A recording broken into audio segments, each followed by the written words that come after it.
What do we need to do first? Well, the first thing we've done is we've weighed up the ingredients and we're now going to tip these in. Helen's going to tip these into the mixer for us. So that's all the ingredients that we talked about earlier that go to make the flour. And then the water that needs to go in with it as well. And this is just a big giant mixing bowl. This is a big mixing bowl that will do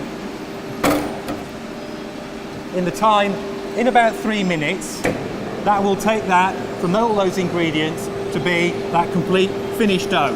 Fantastic, that's amazing. Let's see what happens next then. This is one we prepared a little bit earlier. And Helen's just going to scale that off into the right weight so we get the right sort of weight of bread that goes into the finished loaf.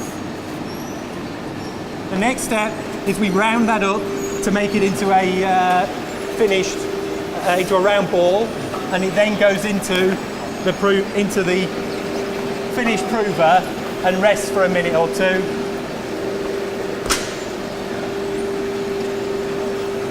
Before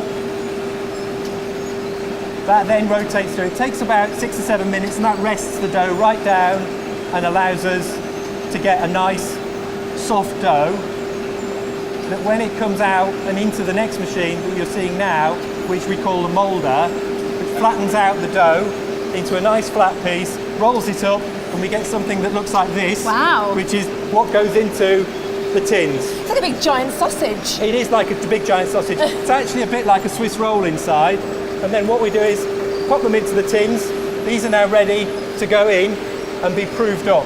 So that's all you need, and then it will just rise right to the top. The yeast that we talked about earlier allows that dough to rise, makes the little gas bubbles that grow and grow and grow. Fantastic. So if I then pop these in the prover, so this is a warm and humid place that it keeps the temperature at the right level for the yeast to work. So it's a little bit like a sauna pool. Absolutely, just like a sauna, and the dough will rise over about the next sort of 50 minutes. Okay, fantastic.